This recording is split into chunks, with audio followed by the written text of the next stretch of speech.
My name is Jay and this is Cardboard Wargaming Hills made easy. Let's go!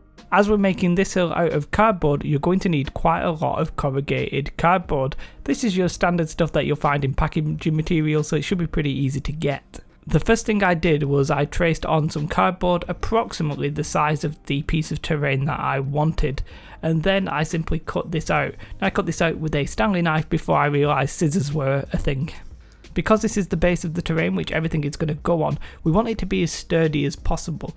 Now with corrugated cardboard, what you'll find is often it's weak in one way but strong in the other. So what you actually want to do here is essentially create a mirrored version of this where the corrugation is going the opposite way. So you've got sort of like two crossing lines all the time with the corrugation. And you'll have two pieces where that's happening, and you'll simply just glue those together and it'll create a reasonably strong base. Now I glued them together with hot glue, but you can just use PVA. However, if you've got a hot glue gun, that will drastically save you time here.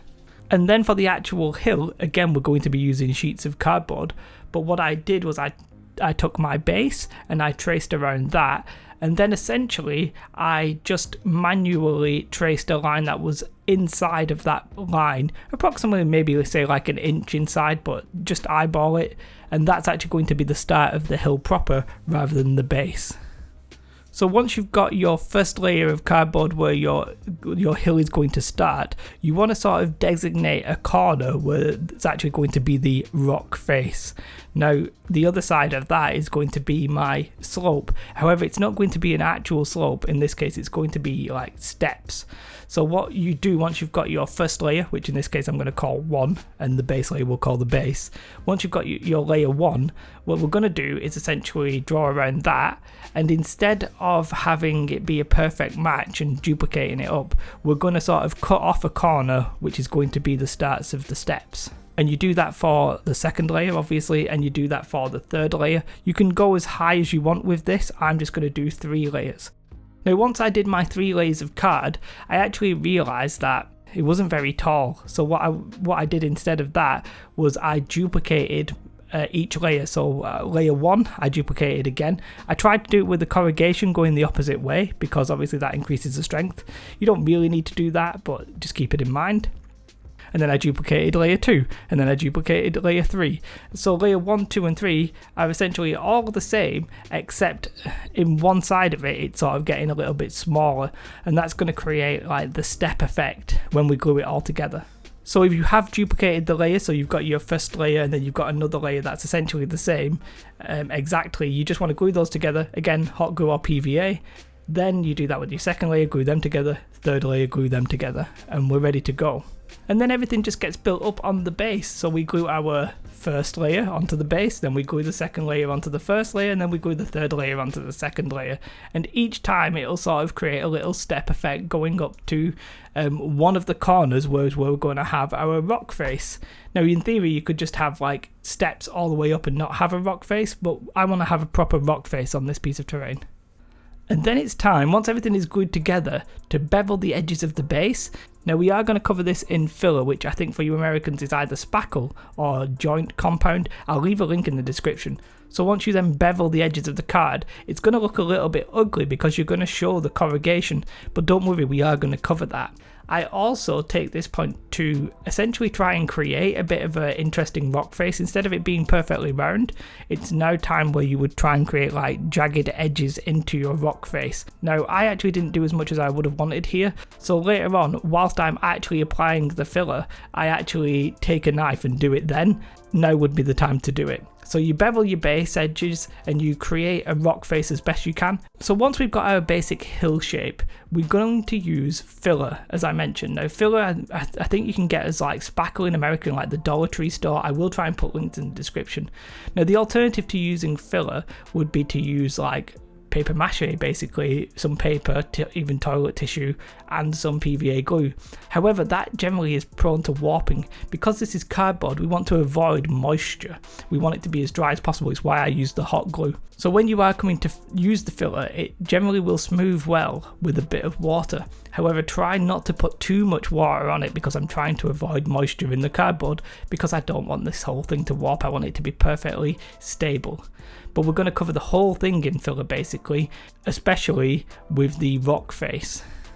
Obviously with the filler we are trying to cover the corrugation in the card, but I'm not necessarily trying to smooth out the levels. You could, if you wanted to do that, if you are going to try and do that, I would suggest you build it up in multiple layers and have a smooth hill, or actually use the tissue method. In this case, I'm actually happy to have the steps in the hill. And around the edge of the base, obviously I am going to have that corrugation. I am going to put PVA and sand over it at the end of it, so it's not too bad if you miss anywhere, but you know, do your best to fill it in so you can't see it. And for the rock face, it is literally just going to be filler. I don't want it to be pure smooth. I want it to be a little bit jagged and stuff like that, but it's hard to explain. Just put it on and I sort of stipple it with my finger to try and create a little bit of texture, but you want to make sure that you can't identify it as card, and the filler will essentially let you do that. Once you're happy with your filler and all of your edges are completely fine, let that dry. Once you've let that dry, you want to come with your hand and just knock off any little bobbly bits. What can happen with filler is that for some reason it gets like little hard like blobs, and they come off very easily because they're not properly attached. So just take your hand and just knock it all off. Otherwise, later on, once you finish your hill, it'll be prone to chipping. But once you have finished, we're just going to cover where we want the flat areas to be sanded. We're going to cover that with PVA, fresh PVA. I'm not going to mix any water in it or anything like that. And I'm going to cover it in sand. Any sand will do. Any dream will do. I am going to attach some larger stones, but that's a completely optional step. Let your PVA and sand dry. I sprayed mine black because of time, but really I probably should have used some Mod Podge and some black paint, or PVA and black paint, and just covered the whole thing in black. Then I covered the whole thing in grey with essentially a 98% overbrush. I'm basically covering it a lot, but not necessarily fully. Once you've got it, it's just a dark grey. I'm going to just dry brush it subsequently lighter colours of grey, so you know, just a lighter grey and then essentially a pure white, paying special attention to the rocks. I personally like to dry brush it up and then do a homemade black wash with black paint and water.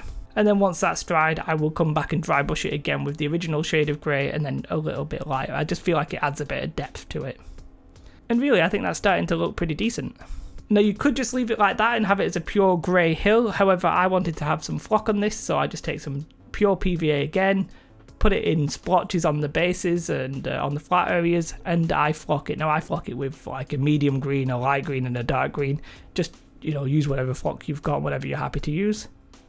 And then you want to seal it all, and we're pretty much done. A cardboard hill.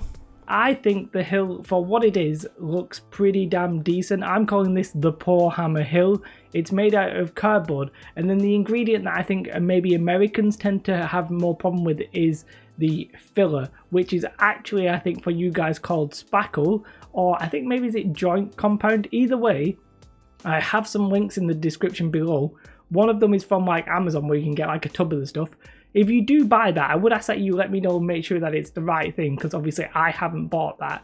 But I did go on, I think I went on Dollar Tree or Dollar Store or something like that, and they do a tub of spackle for $1. So I'm pretty sure you guys can get it.